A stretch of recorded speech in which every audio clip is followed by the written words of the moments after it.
Good afternoon, everybody. I'm Martha McCallum, and this is The Story. We have some brand new details around the effort to secure and reopen the Strait of Hormuz right now. I had a phone call earlier today with President Trump in which he called NATO weak. He has said this quite a bit over the last 48 hours and said that it won't help us to protect the strait now. He said, we know that when the big one comes, they're not going to be there for us either. Talking about NATO and the agreement that exists between the countries of NATO. He also wouldn't comment on new reporting that he's considering taking over or blockading Kharg Island to pressure Iran to get that strait open. Almost a situation where an island would be sort of taken hostage, essentially, since that's what Iran is basically executing in the strait, keeping the strait hostage from all of the commerce that generally flows through it. Correspondent Lucas Tomlinson reporting live from Dubai, a graduate of the U.S. Naval Academy. He served in Afghanistan. He covered the Ukraine-Russia war and the Israel-Hamas war on the ground. He knows all of the equipment involved very well. Lucas, it's great to have you with us. Great to be with you, Martha.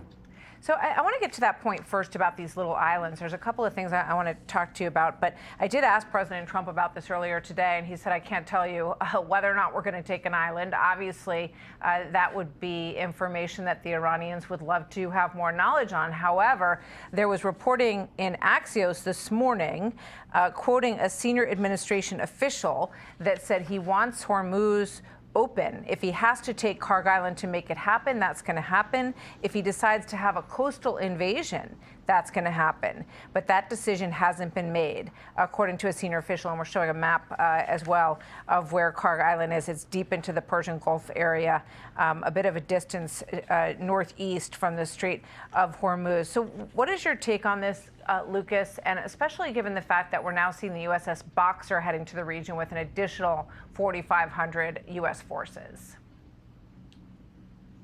Well, the Trump administration needs to take something that belongs to Iran that it wants back in order to get something. And perhaps that is Kharg Island. As you mentioned, very strategic island. It's located in the northern Persian Gulf, just outside Basra in Iraq and Kuwait. It is responsible for 96% of Iran's oil exports. So it's a very strategic choke point. And certainly we've seen Iran ship some oil across the strait over land on pipelines. But taking Kharg would be something that would be very valuable for the Iranians. That's one of the reasons we're seeing Marines being redirected. First with the Tripoli Amphibious Ready Group coming in from the Pacific. They're about a week away. We also heard today about the USS Boxer setting sail from San Diego. Now, keep in mind, it's going to take about a month for her to arrive. Typically, these amphibs, when they do Westpac, you're going to stop in Hawaii first, get more stores. But in terms of opening up the straits, President Trump trying to seek help from NATO allies. He called them cowards today. Some might say it might be hard to get Europeans to get on board when they're being called cowards. But the Europeans have to tread a fine line here, because if the Europeans are saying this isn't our war, what if President Trump goes back and says, well, what about Ukraine? That's not our war either. If you want our help with Ukraine, we need your help with Hormuz. So perhaps some dealings with the Europeans as well as the Iranians. Exactly right. I want to remind everybody, how the president's term is weak on this. He said that they're a paper tiger. Mark Thiessen makes some great points in a piece that he wrote, just taking people back to just a few weeks ago, the beginning of this offensive by the United States and Israel. And Mark writes, he asked President Trump, of course, all he asked was for Europe to hold America's coat as it defeats an enemy that threatens us all. By allowing U.S. forces to use European bases where America has stationed troops to defend Europe, and to fly over European airspace as Americans risked their lives to disarm the Iranian regime. The reason that we have those troops there, he's pointing out, Lucas, which you know better than any of us, is to defend Europe from Russia. It's pretty striking. Right, and some naval experts would say that Admiral Lord Nelson is rolling over in his grave right now. The Royal Navy used to rule the waves. The sun never set on the British Empire. After World War II, the Royal Navy had over 1,000 ships. Today, The Brits can only muster about 13 warships, Type 45 destroyers, Type 23 frigates. Only a few are actually seaworthy. We saw one come through Gibraltar recently. None of those surface combatants can fire land attack missiles the way our guided missile destroyers can fire Tomahawk cruise missiles. Those are primarily for air defense. We haven't seen Prime Minister Keir Starmer offering those warships. And remember, it wasn't that long ago that he didn't even want U.S. bombers using his bases. Now at RAF Fairfield, we're seeing B-1 and B-52 bombers using that base for strike missions in Iran. And we also heard just yesterday from the Chairman of the Joint Chiefs, General Dan Kane, talking about the venerable A-10 Warhawk getting after it on the southern coast of Iran, going after Iran's Islamic Revolutionary Guard Corps boats and also Apache gunships as well.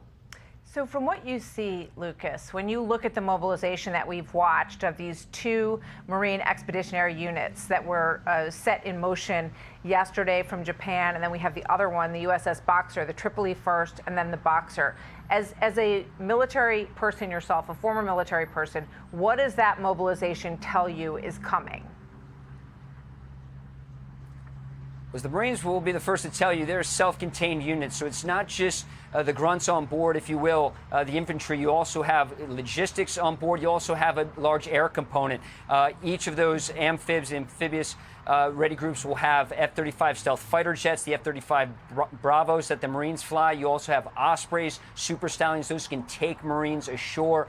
You also have the Vipers, Marine helicopter gunships aboard as well. So you're bringing a lot of firepower to the region. You know, we have not heard about the Army deploying divisions to the region or large numbers of combatants. So the fact that the Marines are doing this says that President Trump has some more options should he wants to take some of those islands. By the way, some of these islands in the Persian Gulf belong to the UAE. At least they've claimed them for many years, and Iran has taken them from them. So perhaps that's another potential target as well, Martha. That is very interesting. So you're saying that Qatar, we see at the bottom of the screen, we're looking at some of these islands, claims that those are their islands. So potentially... The Emirates. Okay, so exactly, UAE, sorry. So if we were to spend some time on those islands and to help them reclaim them, would that give the United States and the Gulf states a better piece of real estate in there to command some control over the strait? Perhaps. And remember, Iran's goal was to shatter this alliance with these Gulf nations and the United States. That hasn't happened. Just yesterday, UAE's ambassador to Washington, Youssef Al-Taiba, said that the UAE will follow through on its $1.4 trillion investment in the United States. Remember, it's just a few months ago in the springtime, President Trump, on his first overseas visit, came here to the UAE, to Abu Dhabi. He was in Doha. He was in Riyadh as well. These Gulf states have been in lockstep with the United States. They're angry. Emiratis are shooting down over 90% of all the incoming drones and missiles from Iran. Iran has launched over 2,000 drones and missiles at this nation, and that's more than twice the number fired at Israel. And most people here just want to celebrate Eid and the end of Ramadan right now. Exactly. It's pretty clear that the Gulf states have stepped up. They're under fire, clearly, and the President of the United States is seeing that they are more in our corner. He also told me that he thinks Japan is more in our corner, even though they're constitutionally restricted in terms of putting ships into the strait. He said, I believe that if we needed Japan, Japan would be there for us even more than NATO, which is a pretty striking statement when you look at history. Right. And I know you're a great student of history. Just final quick thought there, Lucas, before I let you go. Quick thought, as the Prime Minister is a longtime protege of Shinzo Abe, a close ally of President Trump. And while it's called the Japanese Defense Force, and constitutionally there are restrictions on deploying its forces, keep in mind 80 to 90% of all the oil and gas from here in the Persian Gulf and the other side of these buildings goes to Asia. And certainly there's some pressure on Asian allies to reopen the strait. And you have to wonder about China. They get about half their oil from the Persian Gulf. They're just going to sit by and let their oil sit on hundreds of ships and tankers in the Persian Gulf. And by the way, most of those tankers are running a little low on food right now, Martha.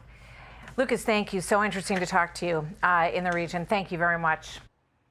Be sure to like and subscribe for all the Fox News latest on YouTube and catch full shows streaming now on Fox One.